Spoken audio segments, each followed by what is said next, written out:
आज रात फिर जब प्रभु श्री कृष्ण का जन्म होगा, देश भर में श्री कृष्ण जन्मोत्सव को लेकर धूमधाम है और पूरा देश कह रहा है जय कन्हैया लाल की।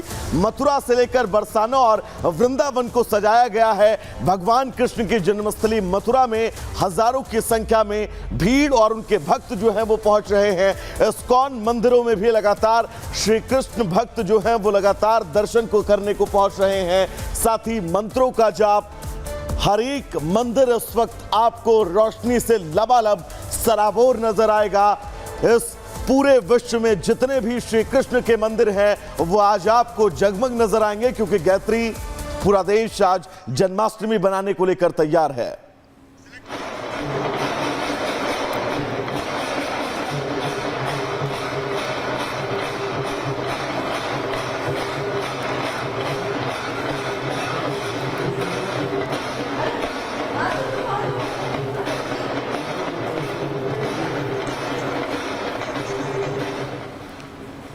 तो बिल्कुल ये तस्वीर प्रभु श्री कृष्ण के उन तमाम मंदिरों से हम आप तक पहुंचा रहे हैं, ताकि आप ये समझ सकें कि आज जन्माष्टमी को लेकर देश भर में कितना उत्साह हो और हर कोई अपने आराध्य प्रभु श्री कृष्ण का जन्मोत्सव बनाने के लिए तैयार है। मथुरा से लेकर वृंदावन, हर एक वो मंदिर श्री कृष्ण का इस पूरे विश्व में कहीं पर भी है, उस मंदिर को आज दिव्यता और भव्यता के साथ सजाया गया है। और वजह वही है, जैसा कि मैंने आपसे जिक्र भी किया, वो अद्भुत संयोग जब भाद्रपद की काली रात और श्री कृष्ण का जन्म हुआ था, और आज वो संयोग फिर जिसको मनाने को लेकर पूरा देश जो है वो उत्सुक है। अपने आराध्य प्रभु श्री कृष्ण के बस वो एक झलक पाना चाहता है, जिसके लिए मंदिरों में सुबह से ही लंबी कतारें जो हैं वो लग गई हैं। पूरा देश आज एक सुर में कह रहा है हाथी घोड़ा पाल की, जय कन्हैया लाल की। और अपने आराध्य प्रभु श्री कृष्ण को मनाने के लिए, योगेश्वर श्री कृष्ण को मनाने के लिए मंदिरों में भक्तों के पहुंचने का सिलसिला लगातार जारी है। हर एक मंदिर वो विश्व में कहीं पर भी क्यों ना हो, आज सच कर तैयार है। और हर एक मंदिर से हम आपको सीधा तस्वीरें भी दिखाएंगे कि आज जन्माष्टमी के इस पावन मौके को लेकर, इस पावन पर्व को लेकर देश कितना उत्साहित है। श्री कृष्ण के जो अनन्य असंख्य भक्त हैं वो भक्त कितना उत्साहित हो, और वो भक्त बस उस पल का इंतजार कर रहे हैं। तस्वीरें जो हम आपको आपकी टीवी स्क्रीन पर दिखा रहे हैं, ये देश की राजधानी दिल्ली की तस्वीरें हैं, जहां पर मंदिर प्रभु श्री कृष्ण का उसको फूलों से सजाया गया है। और प्रभु के वो रात के दर्शन, जिस दर्शन को लेकर हर एक कृष्ण भक्त व्याकुल है। ये तस्वीर हम आपको गुजरात की राजधानी अहमदाबाद की दिखा रहे हैं, यानी कि दिल्ली हो, गुजरात हो, हरियाणा हो, उत्तर प्रदेश, राजस्थान, मध्य प्रदेश, छत्तीसगढ़, देश के वो तमाम राज्य, विदेश के वो तमाम प्रभु श्री कृष्ण के मंदिर आज सच कर तैयार हैं।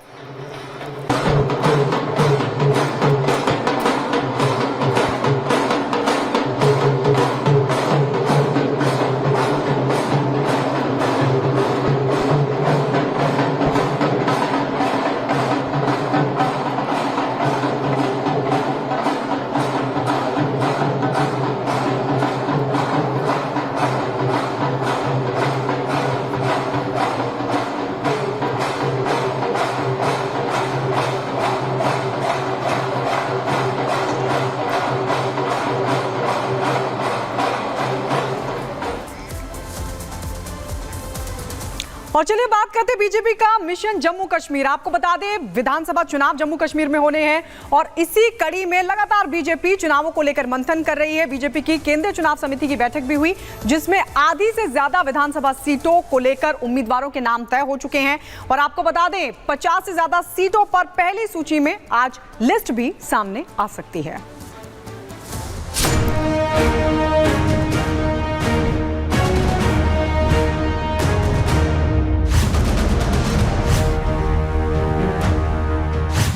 जम्मू कश्मीर में विधानसभा चुनाव का ऐलान हो गया है। पहले चरण की वोटिंग में अब एक महीने से भी कम का वक्त बचा है, लिहाजा बीजेपी ने इस चुनाव के लिए अपनी पूरी ताकत झोंक दी है। श्रीनगर से दिल्ली तक बैठकों का दौर जारी है। उम्मीदवारों मुद्दों पर चुनावी रणनीति को लेकर लगातार मंथन हो रहा है, और इसकी कमान खुद केंद्रीय गृह मंत्री अमित शाह ने संभाली है। बीजेपी की केंद्रीय चुनाव समिति की बैठक में पीएम नरेंद्र मोदी, गृह मंत्री अमित शाह और बीजेपी के राष्ट्रीय अध्यक्ष जेपी नड्डा समेत कई वरिष्ठ नेता शामिल हुए। इस मीटिंग में चुनावी रणनीति, मुद्दों और उम्मीदवारों के नाम पर चर्चा हुई। जम्मू डिवीजन और कश्मीर डिवीजन दोनों को लेकर के अलग अलग चर्चा हुई है। राम माधव जी किशन रेड्डी के साथ जब पीएम नरेंद्र मोदी ने चर्चा की है तो फोकस जम्मू डिवीजन पर सबसे ज्यादा रहा, क्योंकि जम्मू डिवीजन में 43 सीटें आती हैं और 43 सीटों में से 34 सीटें ऐसी हैं जो कि हिंदू बाहुल्य हैं या फिर यहाँ पर हिंदू मतदाता निर्णायक भूमिका निभाते हैं।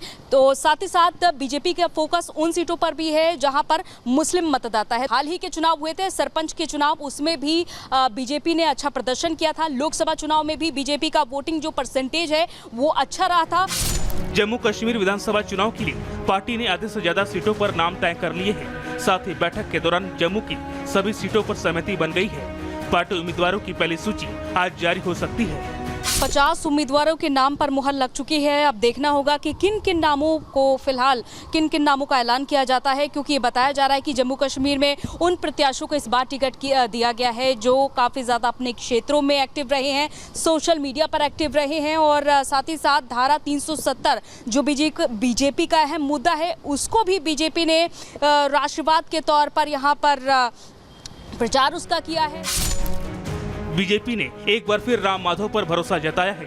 पिछली बार जब जम्मू कश्मीर में बीजेपी ने पीडीपी के साथ मिलकर सरकार बनाई थी तो इसका क्रेडिट भी राम माधव को ही गया था, लेकिन इस बार हालात बदल गए हैं। परिसीमन के बाद समीकरण में काफी बदलाव आया है। परिसीमन के बाद जम्मू में 43 और कश्मीर में 47 सीटें हो गई हैं। जम्मू में बीजेपी की स्थिति पहले से ही बेहतर है, ऐसे में वो कश्मीर में ज्यादा फोकस करना चाहती है। जम्मू कश्मीर में कमल खिलाने के लिए बीजेपी ने खास प्लान तैयार किया है। जम्मू में बीजेपी पहले से ही मजबूत है, ऐसे में वहां ज्यादा से ज्यादा सीटें जीतने के लिए जुगत लगाई जा रही है। दूसरी तरफ कश्मीर के सियासी समर के लिए अलग से रणनीति बुनी गई है। दरअसल ऐसी खबर है कि बीजेपी किसी भी पार्टी से गठबंधन नहीं करेगी। कश्मीर घाटी में बीजेपी 8 से 10 निर्दलीयों पर दांव लगा सकती है। इस फार्मूले को बीजेपी लोकसभा चुनाव में आजमा चुकी है। बीजेपी का फोकस जम्मू रीजन से ज्यादा सीटें जीतने का है। अगर बीजेपी जम्मू में रिकॉर्ड सीट जीतकर कश्मीर में निर्दलियों का समर्थन कर पाती है तो घाटी में बीजेपी पहली बार अपने दम पर सरकार बना सकती है। Bureau report, Republic Bharat. तो घाटी में चुनाव को लेकर तैयारियां पूरी हैं, लेकिन इसी भी जमीयत इस्लाम को लेकर जमकर चर्चा हो रही है, क्योंकि घाटी के दो बड़े नेता इस संगठन पर बैन हटाने की मांग को लेकर जो है वो अबड़े हुए हैं। जिसके बाद अब बड़ा सवाल ये है कि आखिर जमीयत इस्लाम है क्या, और ये सवाल अब क्यों उठाया है इस मांग के बाद, अपनी इस रिपोर्ट के जरिए आपको विस्तार से बताते हैं।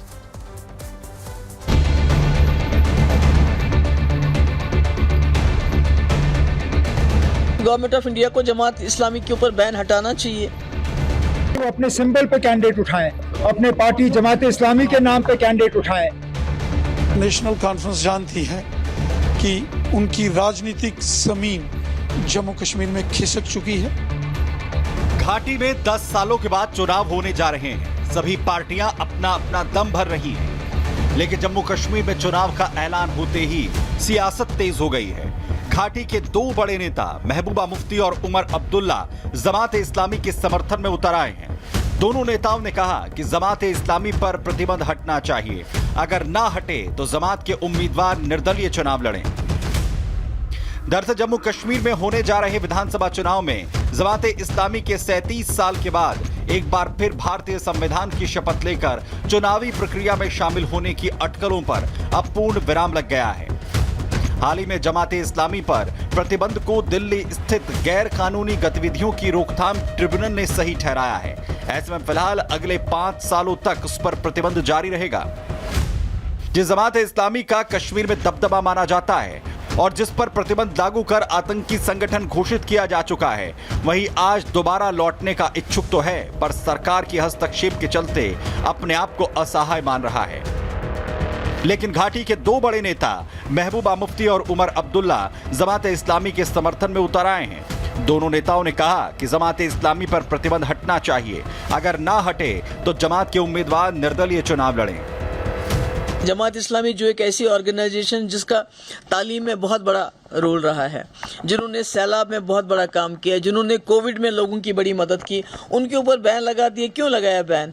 अगर आप चाहते हैं कि वो इलेक्शन में हिस्सा ले रहे हैं, बहुत अच्छी बात है, पर उस जमात के ऊपर से बैन हट जाना चाहिए। बदकिस्मती से इलेक्शन ब्यूगल बजने से पहले उनके ऊपर लगाई हुई बैन उठी नहीं। शायद वो अब इंडिपेंडेंट जो है कैंडिडेट्स उठाएंगे। बिस्मिल्लाह, हम तो चाहते थे कि वो अपने सिंबल पे कैंडिडेट उठाएं, अपने पार्टी जमात इस्लामी के नाम पे कैंडिडेट उठाएं। लेकिन सवाल यह है कि क्या महबूबा मुफ्ती और उमर अब्दुल्ला घाटी में अलगाववाद को बढ़ावा देना चाहते हैं? लेकिन वहीं बीजेपी इस मामले पर पीडीपी और नेशनल कॉन्फ्रेंस पर जमकर हमला बोल रही है। कल तक तो ये कह रहे थे कि हम अकेले अकेले चुनाव लड़ेंगे, सब सीटों पर चुनाव लड़ेंगे, और जब चुनाव आयोग ने घोषणा की तो रातों रात श्री राहुल गांधी जी, श्री खड़गे साहब जम्मू कश्मीर पहुंचते हैं। कभी फारूक अब्दुल्ला साहब का दरवाजा खटखटाते हैं, कभी महबूबा मुफ्ती जी का दरवाजा खटखटाया जाता है। आखिर क्या कारण है? कांग्रेस और नेशनल कॉन्फ्रेंस जानती है कि उनकी राजनीतिक जमीन जम्मू कश्मीर में खिसक चुकी है। हालांकि चंद दिनों पहले तक इस बात की पूरी उम्मीद जताई जा रही थी कि कश्मीर में आतंकवाद और अलगाववाद की जननी कही जाने वाली जमात इस्लामी पर लगा प्रतिबंध हट जाएगा, जिसके बाद जम्मू कश्मीर में बड़ा राजनीतिक बदलाव देखने को मिलेगा। ये उम्मीद यूं ही नहीं बनी थी। इस साल जुलाई महीने में जमाते इस्लामी के नेता अब्दुल हमीद गनी उर्फ हमीद फयाज ने कहा था कि गुलाम कादिर वानी के नेतृत्व से हमारी एक समिति विधानसभा चुनाव में शामिल होने के मुद्दे पर केंद्र के साथ बातचीत कर रही है। हाल ही में संपन्न हुए लोकसभा चुनाव में बड़ी संख्या में जमाते इस्लामी के नेताओं और कार्यकर्ताओं ने वोट भी डाले थे। जमाते इस्लामी पर केंद्र सरकार ने फरवरी 2014 में 5 वर्ष के लिए प्रतिबंध लगाया था। इस प्रतिबंध को इसी साल फरवरी में